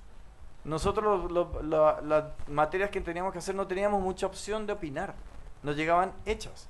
Hoy en día de pronto se está abriendo el camino, el espacio para tener más conversaciones, independiente de la ideología, y Felipe lo decía en el conversatorio anterior, Felipe Flores de Dialogando Movistar decía, cuando ponemos la ideología sobre la humanidad, estamos destrozando al ser humano, pero cuando ponemos la humanidad sobre la ideología, podemos llegar a cosas como estas, como acuerdos, donde usamos cada ideología de cada uno de nosotros en pos y a favor de todo lo que estamos construyendo juntos. Y eso me permite decir una cosa, estos conversatorios sí, están solamente adultos porque estamos dirigiéndolos para los adultos, pero estamos queriendo hacer conversatorios con jóvenes. Queremos nosotros, estamos teniendo una iniciativa en donde estamos invitando embajadores de colegios, líderes de colegios, centros de alumnos de colegios, que me escriban a mí directamente en el Twitter, o a la Fundación Sommer, a mi mail emanuel@fsommer.org, porque queremos saber quiénes son aquellos jóvenes que quieren sumarse para trabajar en la solución. Vamos a tener conversatorios en privado, sin streaming, sin nombre y apellido, más tranquilo, para escuchar qué es lo que ellos proponen, escuchar qué es lo que ellos ven. Porque está bien, nosotros como adultos estamos hablando desde nuestra experiencia, desde lo que vemos desde el palco, pero en los 2 conversatorios que llevamos no hemos tenido ningún joven de menos de 29 años. Y ya joven no queda nada. La Niebla también. Entonces en ese sentido, pero no somos los que estamos hoy en día ahí. Entonces yo siento que es necesario, lo que tú estás diciendo, Francisca, es clave. Y nosotros estamos queriendo liderar en paralelo a estos conversatorios, otros conversatorios con jóvenes, que necesitamos que se nos acerquen para poder hacer eso, para poder conversar con ellos. Estoy demasiado contento que hoy día tenemos una youtuber con nosotros, una influencer chilena, que también está comprometida con el tema. Y hoy en día hay nuevas carreras que para nosotros como adultos es loco pensar. Hoy día nuestros hijos quieren ser youtubers, quieren ser influencers. Y eso es una manera de vida, y es una carrera. Exacto. Y es totalmente válida. ¿Cómo los acompañamos en ese nuevo desarrollo? Antes querían ser locutores de radio, después pasaron a ser presentadores de televisión y ahora quieren ser influencers. Y tenemos que estar ahí como adultos también. Es parte de la evolución de las comunicaciones. Y tenemos que acompañarlos, no podemos dejarlos solos. Aunque sea nuevo, distinto, extraño para nosotros, no lo entendamos, tenemos que estar ahí. Es nuestra responsabilidad. Exactamente. Ahora, yo quiero decir una cosa, y también tenemos que aprender a hablarle a los niños y a los jóvenes. Si ustedes se dan cuenta de la publicidad de bullying o contra el bullying, toda la publicidad históricamente, perdón Pablo si me está mirando porque esto es idea de un publicista espectacular, toda la publicidad que ha existido desde el 2010 hasta acá, que es cuando vino la primera, es dirigida a los adultos. Yo los insto a revisar toda la publicidad que hemos tenido en Chile y toda es dirigida a adultos. Pareciera que fuera dirigida a jóvenes, pero le ponen estas palabras como en el 2000 no sé cuánto, que ni siquiera se habla de convivencia escolar. Casi que al niño no le suena ni siquiera, no le hace sentido, no le estamos hablando como en su lenguaje, con lo que a él le gusta, con el videojuego que le gusta, Mira, yo quiero decir una cosa, en Ñuñoa, el otro día me quedé impactada, ellos tienen un superhéroe creado. Sí. Los niños aman superhéroes, tienen un cómic, no faltaron nunca más a clase, porque el superhéroe está vigilando que tú vayas a clase. Y después el superhéroe te entrega premios porque tú no faltas a clase. Como que ese concepto de hablar con los niños como a su edad, tú tenés la denuncia más grande de bullying en tercero básico, ¿y cómo le decía al niño en tercero básico que está haciendo bullying? O sea, no, como que siento que nos quedamos en la conversación de adulto y no la bajamos a los niños en su vocabulario, su lenguaje, sus dolores, sus pasiones. Y eso tiene relación con algo que decía Álvaro, que es que como que yo siento que hay un desapego de los adultos a los niños desde sus sueños y sus anhelos y sus pasiones. Todavía, desde nosotros, hasta ahora. Si el niño quiere ser músico, mira, o sea, tenemos muy pocos papás que le dicen al niño, sé músico, sé el mejor músico, pero más que ser el mejor músico, esfuérzate en ser músico, como ustedes. O sea actor o actriz, este concepto desde los años no sé qué, que te dicen, bueno, pero tú no querés tener familia, querés ser actor, ¿cómo vas a mantener una...? Entonces como que hay un desapego, claro, o sea, como que hay un desapego de los sueños de los niños con el papá, con los papás. Entonces desde ese desapego, y más sumado a que los adolescentes, porque el ciberbullying está muy concentrado en la adolescencia, más sumado lo de los sueños y sumado a la adolescencia, que además los jóvenes no siempre quieren hablar con los papás, no es siempre su referente el papá, muchas veces incluso es el profesor, un amigo. Entonces, ¿cuán probable es que tu hijo esté sufriendo bullying o esté haciendo bullying y tú no tengas idea? Es súper probable, y quizás no es ni culpa del papá, sino más bien porque de verdad los niños en la adolescencia es un proceso natural que generan un desapego. Y ahí yo creo que la clave desde los papás, hablando ya de la familia, también desde los profesores, es como meterse en los sueños, las pasiones. Yo creo que cuando tú valoráis un talento a un niño, sea cual sea, desarrolláis esa pasión y fomentáis a seguir, yo no sé si es, pero es lo que siento que he trabajado yo en mi vida con mis alumnos. Yo siento que desde esa lógica generáis confianza y se abren espacios que tal vez estaban cerrados. Una pregunta, pero yo creo que es para todos, porque me han asombrado tanto con las respuestas que ya no quiero escoger. Bueno, he escuchado, ayer vi varios casos de violencia que no parte en tercero básico, sino que parte en prekinder, 5 años. Y paralelamente, hablando de los más grandes, quería preguntarle si los grupos de confesiones son una evidencia que van constituyendo consciente o inconscientemente los propios alumnos como parte de una comunidad escolar, en el cual demuestran que existe un clima que parte como simpático y después se va rápidamente a la violencia y terminan como unos actores anónimos e impunes. ¿Es eso un grupo de confesiones? Porque estamos rodeados de grupos de confesiones. No, confesiones de todos los años. Crush, cosas como esas que son anónimas. Si quieres cuenta, Álvaro, un poco. Sí, bueno, aquí hay dos hiperplataformas que están muy utilizadas hoy en día, que son Discratch, que es esta plataforma del ciberbullying, donde los alumnos crean un perfil público, donde cualquiera de sus compañeros de curso le pueden escribir de manera anónima lo que quieran. El papelito, el rayado en el colegio en algunos años, hoy día pasó a ser esta red social 24/7 arriba, donde no se puede borrar ni editar nada. Agarran este mensaje y lo van respondiendo a través de una historia de Instagram. Entonces se genera toda una conversación en estas dos plataformas, desde ida y vuelta de comentarios de maltratos online, anónimo todo, que termina muchas veces en violencia física. Y las cuentas de confesiones nacen en las universidades, en grupos de Facebook, confesiones UC, confesiones Bahía, confesiones, etcétera. Pero estos chicos, como no van a la universidad y no usan Facebook, crean cuentas de confesiones de sus colegios. Confesiones tal, confesiones tal, confesiones tal. en cada uno de los colegios que nosotros trabajamos, que hoy día son más de 60, hay cuentas de confesiones. O sea, yo vengo llegando a Antofagasta, estuve en Curao, la semana pasada en Linares, y en todos los colegios hay cuentas de confesiones.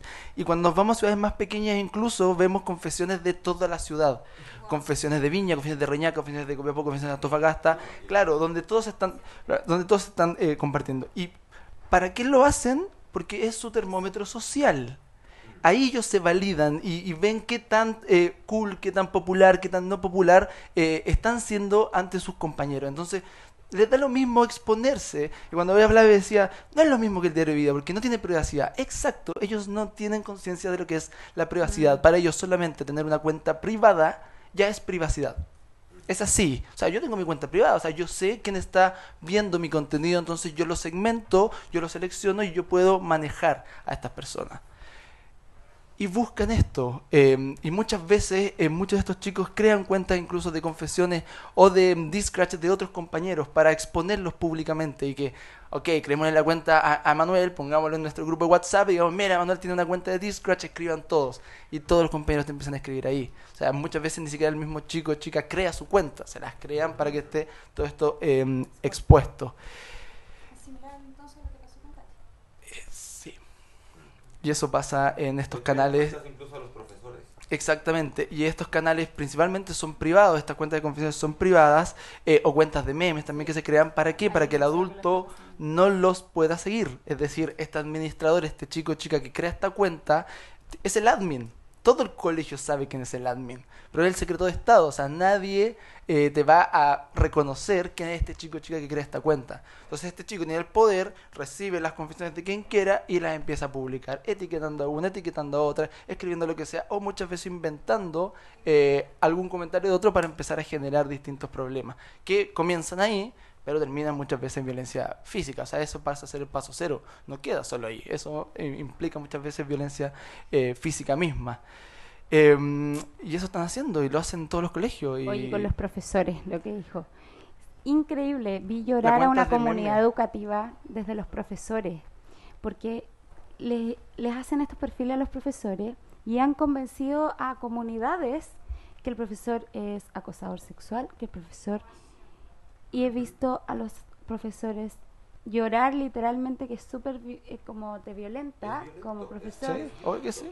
Y otros profesores se han divorciado en este proceso, hay muchos con licencia por este tema, entonces también, como no solo es entre los niños, sino hacia los profesores, y bueno, también no vamos a olvidar que también desde los profesores hacia el niño era muy común y lamentablemente en algunos casos sigue, para no decir que solo es víctima, que también el profesor le dice, ya, te estáis portando mal, si estoy acostumbrado, sí.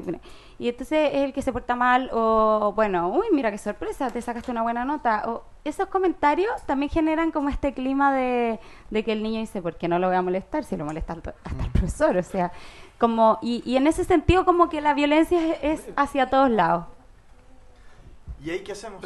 Pero déjame, déjame esto sí, y déjame tocar otro tema que está bien más profundo, porque el 8% de las cuentas en Instagram son falsas. Y muchas veces los casos de grooming comienzan con cuentas de confesiones. Porque ese admin no necesariamente es un compañero o una compañera. Es un adulto, grooming, adultos que se hacen pasar por menores de edad para acosarlos en línea o en la vida real. Sí, sí, abuso, acoso sexual. Sí, todo exactamente. Entonces, muchas veces, empezó el 18, muchas veces, bien, tiquití, muchas veces esa cuenta de confesiones que uno dice, es de mi colegio, porque tiene el logo de mi colegio en el icono, o porque tiene la biografía, dice confío, porque claro, debe ser algún compañero o compañera, pero no, muchas veces aparecen adultos haciéndose pasar por esto y ven toda la información que están publicando en línea. Están utilizándolo en el fondo como una cuenta de phishing.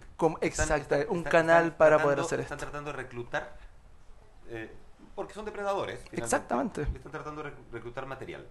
Entonces, hay que tener mucho ojo. O sea, por eso, y reitero, insisto, la invitación es que también los padres se interioricen, se eduquen en el tema. Y ahí, un tips básico es perfil privado, por favor, todos los niños y niñas que están escuchando, claro, y los padres... Y hacerles entender que ese perfil privado, ese perfil privado además, porque, ojo, todas las redes sociales son gratuitas, entre comillas, porque estás regalando tu información en el fondo. Exacto. Pero son gratuitas las redes sociales. Y como servicio que están entregando, ellos determinan cómo lo entregan. Entonces, ¿cada cuánto tiempo más o menos? Una vez al año más o menos, por ejemplo, Facebook, que ya es la red de los viejos, pero Facebook, por ejemplo, una vez al año cambia los términos y condiciones. Exacto. Lo mismo pasa con Instagram, lo mismo pasó con Snapchat, sí. Y así sucesivamente. Entonces, cuando tú crees que tienes tu red social cubierta, protegida, cerrada, solamente para los contactos que tienes incluidos, no es cierto. O te cambian los términos y condiciones y ya no está bloqueada. Y seamos sinceros también, yo de los 20 y tantos mil chicos con los que he hablado, ninguno ha leído los términos y condiciones de uso. Además, y los adultos tampoco. Y bueno, tampoco nosotros, pero no, ahí... De hecho, la pregunta es esa, o sea, ¿cuántos saben que hay que cumplir con un nivel de edad para...? Y ahí también entramos a esta tierra de nadie que es Internet, porque uno dice, ya, responsabilicemos las redes sociales, preguntémosle por qué no están haciendo nada. Viejo, ellos no tienen menores de 14 años conectados, porque nadie dice su edad real, o sea, tienen 30, 50, 80, hasta 100 años algunos, entonces es muy fácil de ellos protegerse detrás. Las redes sociales lo que hacen es que generan algoritmos para determinar si hay un comportamiento de menores de edad. Exacto. Y cuando lo detectan, lo expulsan. Bajan a cuenta. Por eso uno entiende entonces las cifras que te hablan de por qué nos preocupa el acoso escolar cibernético, no solo por lo que ustedes describen, que lo caracteriza en términos de recursos virtuales, sino que algunos plantean que tiene consecuencias peores que el acoso tradicional, independiente del correlato que pueda haber de las mismas personas o que forma parte de una dinámica. Y es interesante ahí pensar si esto es un subtipo o no, o algo bien propio, y el argumento a favor de eso es de que genera algo distinto a lo que genera una agresión tradicional. Sin embargo, yo vuelvo a mi punto anterior, y sobre todo cuando se planteaba acá la importancia de involucrar a los estudiantes, a los adolescentes, hombres y mujeres. El motor de cambio de eso igual pasa por los adultos del colegio. Claro. Por generar ese espacio, por abrir ese espacio, por creer en ese espacio. Absolutamente. Por lo tanto, validarlo, reconocerlo, darle una importancia. Absolutamente. Al menos a mí el mensaje más potente entonces ahí para los que estén escuchando de sus comunidades escolares es hasta qué punto estamos dispuestos a hacerlo.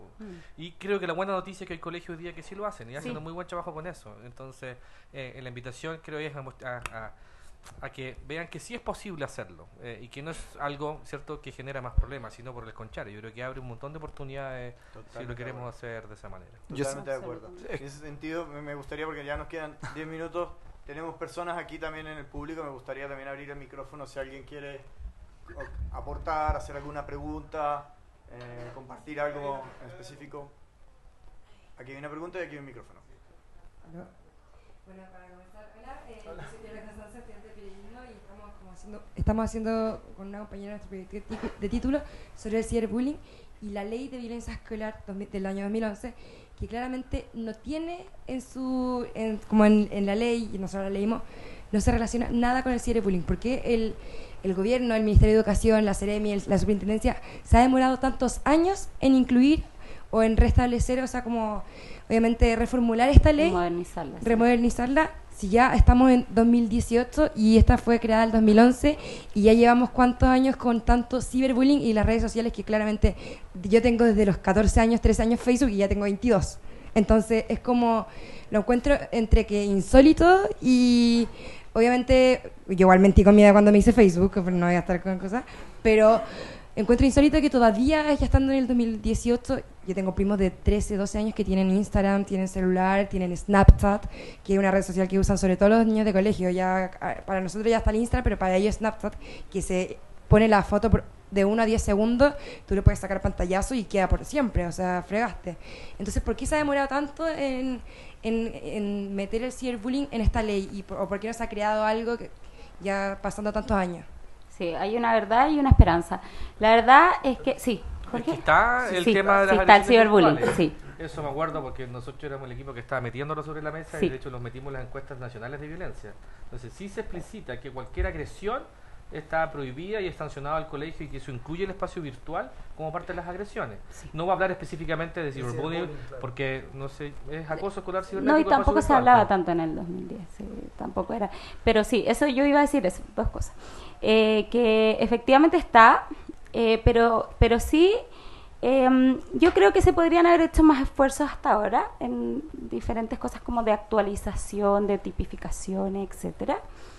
Pero la buena noticia y la esperanza es que este grupo y muchos más, que somos un grupo que lucha contra la violencia en las escuelas y que estamos haciendo un trabajo increíble juntos y bueno, esta semana empezamos a generar un programa. También vamos a crear alguna propuesta que actualice la ley, porque efectivamente la sociedad va avanzando más rápido que la ley, y hay ciertas debilidades que tenemos que integrar. Ahora, hay diferentes proyectos de ciberbullying que se han presentado este año, sobre todo diferentes diputados, etcétera, pero yo ahí ahora hablo como de mí misma, Bárbara Soto, soy más de que la ley se debe actualizar, que además es un proceso mucho más rápido, que crear toda una ley nueva. Entonces nosotros estamos trabajando mucho y estamos sumando diputados, porque recuerden que las leyes son aprobadas por los diputados. Entonces nosotros estamos como haciendo trabajo hormiga con diputados de todos los sectores para que estos sean aprobados. Pero también es verdad que uno no puede crear leyes así como rápido, porque después pasa que no se adecúan, entonces quedan mal hechas, etcétera. Entonces, por eso la hemos estado trabajando durante estos meses, y la verdad es que cuando yo me enfrenté a esto dije, o sea, si el Estado alguna vez pensó que podía solo, estaba muy equivocado. Entonces, ¿qué es lo que hicimos? ¿Qué fue lo primero que hicimos? Llamar a todos estos expertos, que somos muchos, somos como un grupo de superhéroes. Sí, y gracias a Manuel y la Leli, yo fui conociendo más gente que se le acercó a ellos, luego la Katy.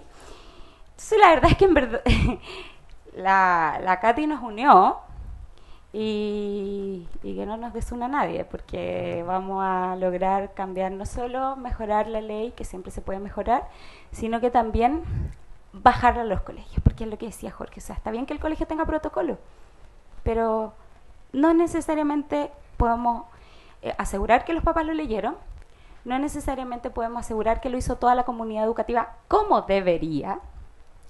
Entonces, y otra cosa con respecto a lo mismo, los papás son bien buenos para denunciar, pero muchas veces falta que estén en la prevención, o sea, que vayan y conozcan el protocolo, y me doy cuenta porque los papás nos preguntan todos los días qué hacer si a mi hijo le hacen bullying, y eso está súper especificado, no solo en las páginas del Mineduc, sino en los protocolos propios de los colegios.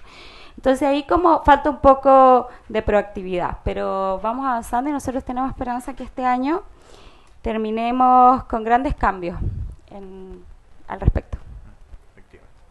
Sí, efectivamente nosotros hemos hecho varios conversatorios con distintos expertos que no han sido en streaming, pero que efectivamente los resultados de esas conversaciones las estamos consolidando para presentar como propuestas de mejora a distintos diputados que se nos han acercado a nosotros y a través también de la Seremi y mi gobierno para hacer estas mejoras. Y también diputados de otros lados. Sí, para ser justas, diputados de todos lados, porque de verdad esto debería ser una tarea de todos los lados. Sí, afecta a todos. ¿Alguien más?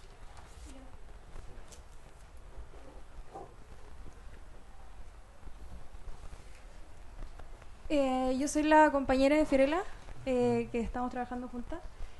Y mi pregunta es, hablando de que las personas que hacen el bullying o realizan el bullying quedan un poco impunes. Tú dices que tampoco se les puede dejar como aparte del sistema o algo así, pero ¿se piensa en algún tipo de sanción? ¿Se piensa en algún tipo de educación más allá? ¿Qué es lo que se está haciendo ahora para poder hacer igual que un poco esas personas paguen? Porque no pueden seguir como ahí por la vida felices, mientras el que sufre el bullying se tiene que ir cambiando de colegio, y la huella digital de una persona puede durar hasta 10 años en internet, que después puede hasta para afectarte siempre. para encontrar Para siempre. trabajo o cualquier para cosa. siempre, Sí. sí. No 10 años, dura para siempre. Para siempre. El otro día había un experto que salía que podía durar hasta 10 años. Puede ser a lo mejor más, yo no soy experta. Pero, ¿qué es lo que pasa en ese caso? O sea, se le hace bullying a una persona. Ustedes me están diciendo que eso dura para siempre. Un hashtag, una etiqueta. Entonces, ¿qué es lo que pasa ahí? ¿Cómo se sanciona a esas personas? Sí, ¿Qué es lo que es que hay dos enfoques. El punitivo, yo creo que Jorge un poco va a hablar también de eso. Hay un enfoque punitivo, o más bien normativo, por decirlo así, y hay otro enfoque que es educativo, formativo. Y yo creo que yo soy mucho más de la línea del formativo, exceptuando casos, pero de extrema violencia que que uno dice, esto no puede estar pasando.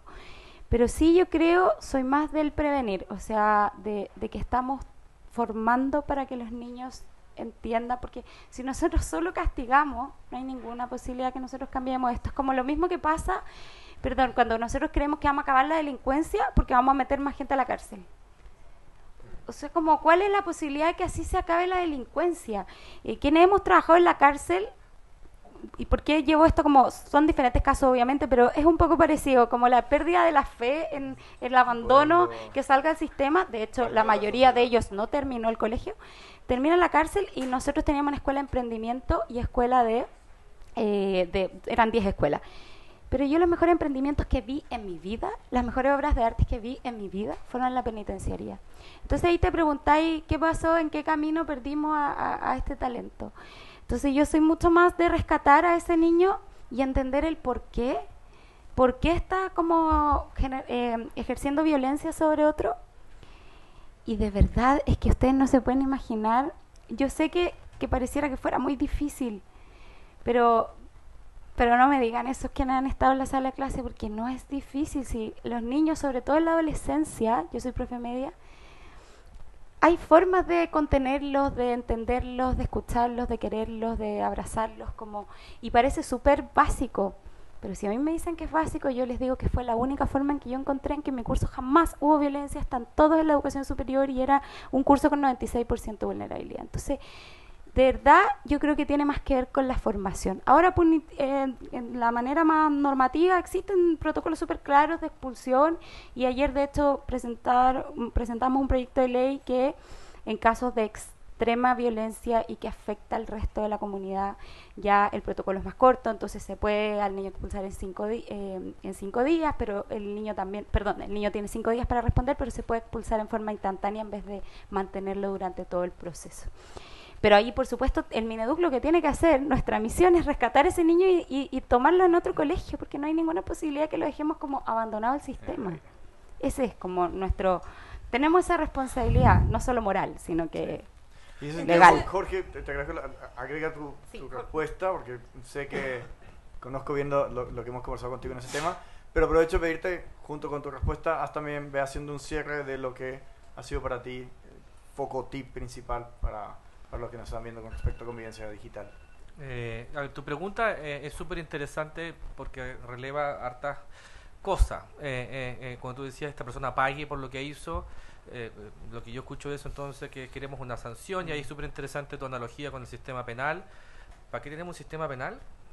Hasta donde yo entiendo, lo tenemos para que nuestras personas que cometieron alguna infracción por X razón se reinserten en la sociedad. Exacto.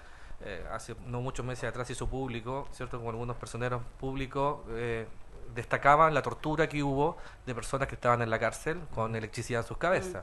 Yo honestamente no creo que nuestro sistema penal esté pensado para torturar personas en la cárcel. Por lo tanto, detrás de tu pregunta es ¿qué hacemos con el agresor? La entiendo, porque da rabia. Y da rabia porque ¿por qué el agresor se queda en el colegio y la víctima se va? A mi juicio eso era lo más urgente que discutíamos hace años atrás para tener una ley, porque antes de eso no había ni una ley, y antes de eso estaban al amparo y los colegios hacían literalmente lo que querían con eso. El paso siguiente, yo creo ahora, es que si tenemos esa normativa, ¿qué marca una diferencia? Y ahí podemos mirar experiencias más académicas o de intervención.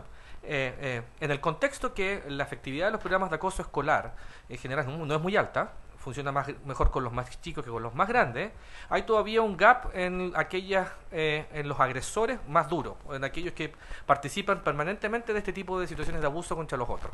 Y hay que ser honestos, y que no te vendan humo, que venga el experto mundial, porque efectivamente hace poco Vinstra publicó en Holanda un metaanálisis de que efectivamente estos programas funcionan menor con la punta de la pirámide, que se llama. Es menos efectivo, básicamente, con aquellos que participan ya en una dinámica más consistente de agresión.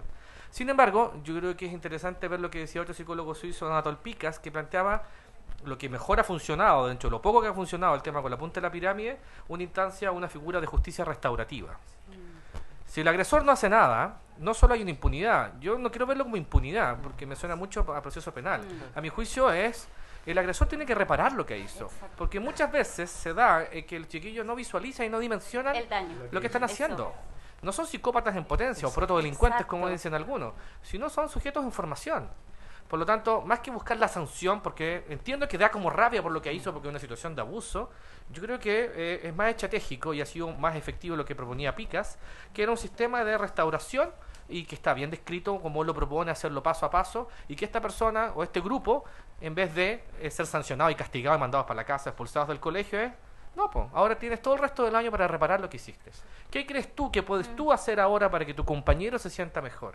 ¿Qué crees tú que tú y todos nosotros podemos hacer para estar más contentos y pasarlo mejor en el colegio?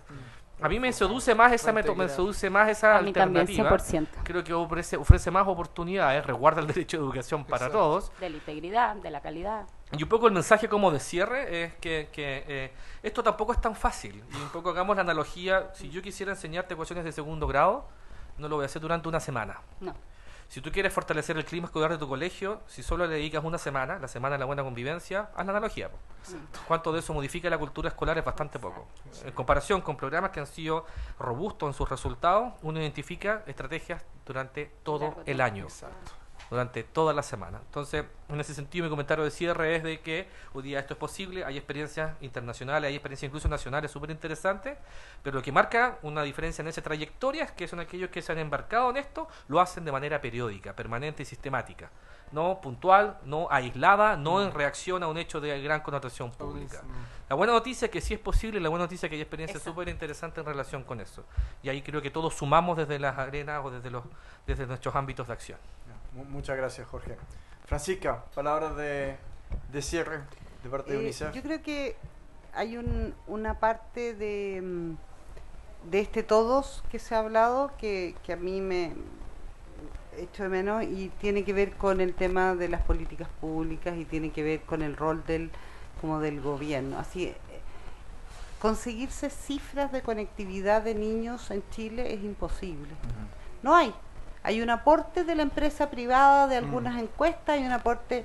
A ver, creemos que es un fenómeno nacional y no tenemos cifras. ¿Cómo se trabaja sin cifras? Sí. ¿Cómo podemos administrar algo si no sabemos lo que es? No sabemos la magnitud, así sabemos que hay miles de niños conectados. Sabemos que... ¿Cómo creo que hay una deuda? Hay una deuda en organizar quiénes tienen qué y cómo se puede hacer. Por el lado del Estado, por decirlo. Por el lado del sector privado, también creo que las empresas que venden los tablets, los distintos todos los aparatos, dispositivos, tienen que tener como una responsabilidad frente a lo que están vendiendo. Y tienen que tener como todos los resguardos y todo lo que se puede hacer para decirle...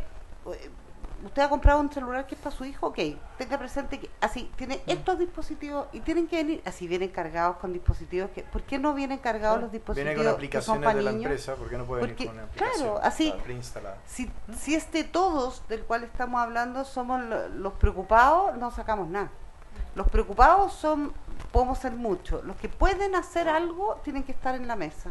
Y de verdad ese es el llamado de todos. Entonces, cuando vivimos en un país tan tremendamente conectado como este y no sabemos dónde están los conectados, de verdad es súper complicado. Un llamado a organizarnos. Claro, y estudiarlos para poder hacer las políticas públicas que se necesitan y correctas para hacerlo, si no, no se sabe cuál es. Y lo otro que yo solo quería, para terminar, reforzar un poco lo que está diciendo Jorge. La adolescencia es una edad para meter la pata. Es una edad para hacer tonteras, es una edad que pasan esas cosas porque uno está probando y equivocarse. Y un error que puede ser gravísimo, para los otros no puede terminar tu vida.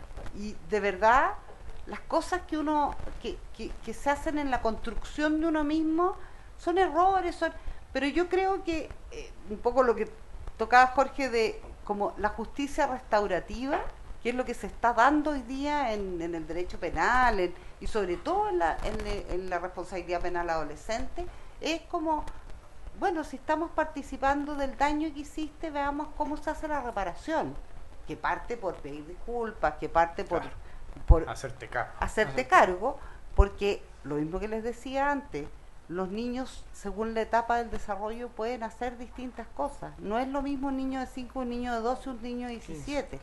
Pero uno puede hacer ese ejercicio, por decirlo. Entonces, nada, eso es un llamado también a las autoridades a hacerse cargo. Muchas gracias, Francisca.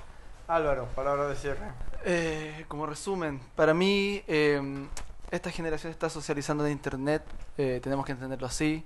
Como colegio tenemos que hablar abiertamente de Internet con cada uno de ellos, tenemos que integrar Internet a los manuales de convivencia escolar. Esto no es solamente violencia escolar en línea, aquí hay sexualidad y afectividad, aquí hay droga y alcohol, está todo pasando a través de Internet y es su canal y es su conexión y es su socialización y tenemos que entenderlo así.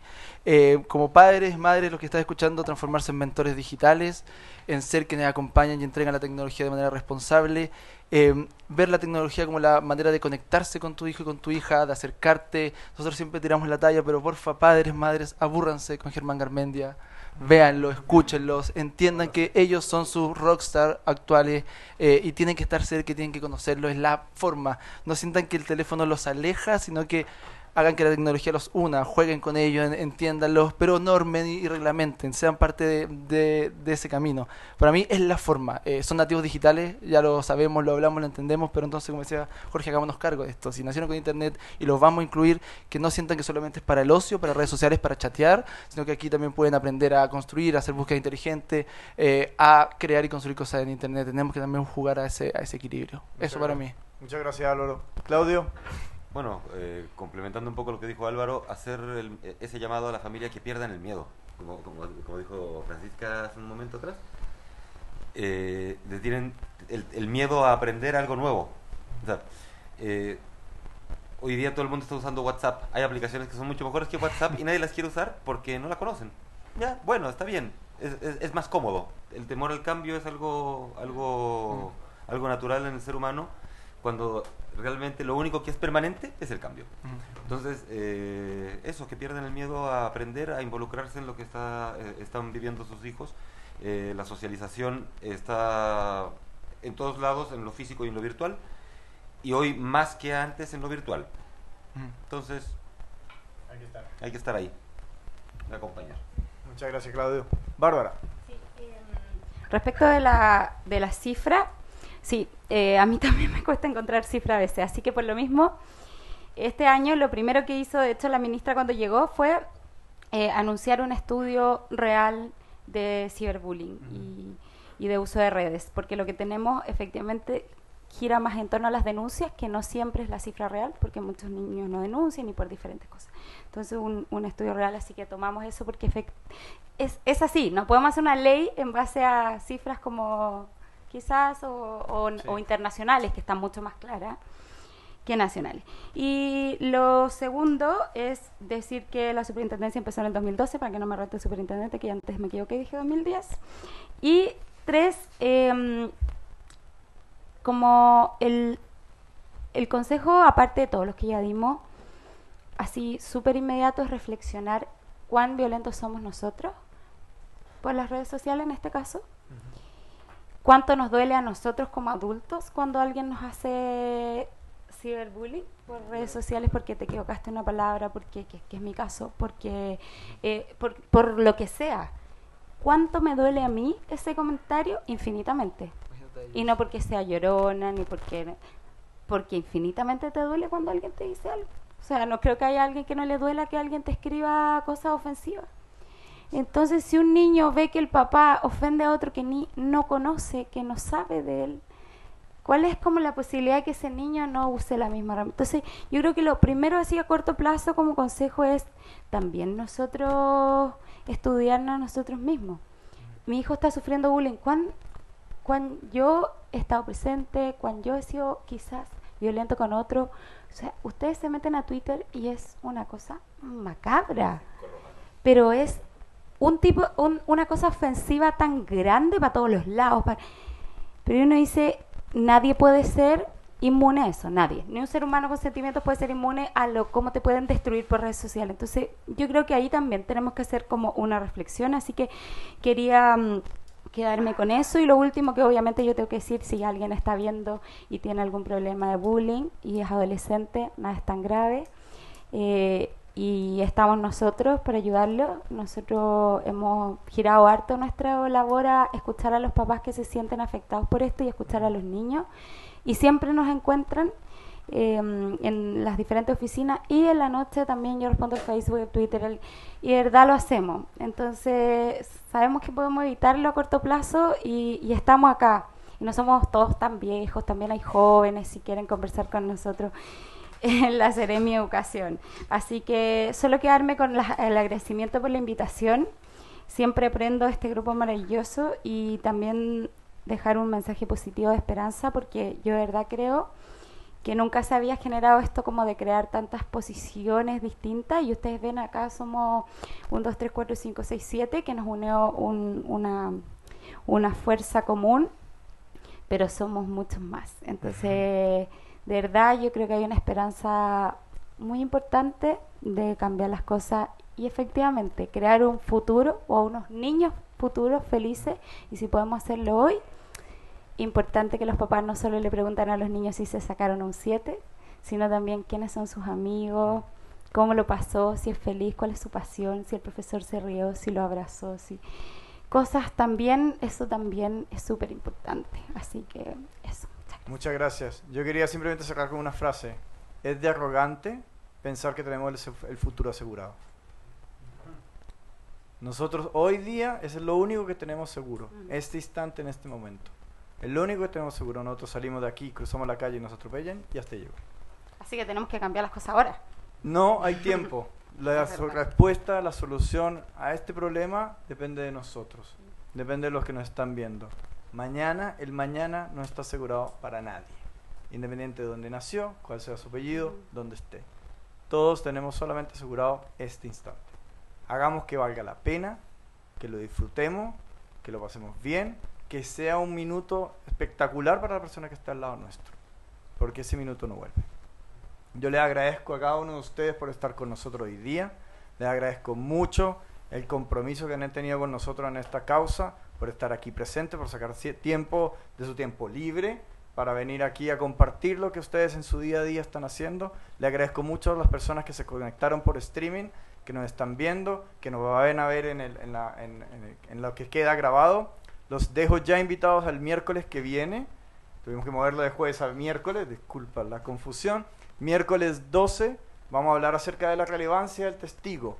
Vamos a tener, es un tema súper clave cuando hablamos de bullying, violencia escolar. Vamos a tener a Andrea Enríquez de Volando en B, Javier Astudillo de Kiva, Eduardo de Espacio Mejor y Josefina Cáceres, que es una psicóloga de la Universidad Central, que nos va a ayudar en esta conversación también. Les agradezco nuevamente a cada uno de ustedes. Le agradezco a mi queridísima esposa por estar siempre al lado mío, apoyándonos en todo y trabajar juntos. No, al frente, no al lado. Muchas gracias a todos y nos vemos el miércoles que viene. Hasta luego.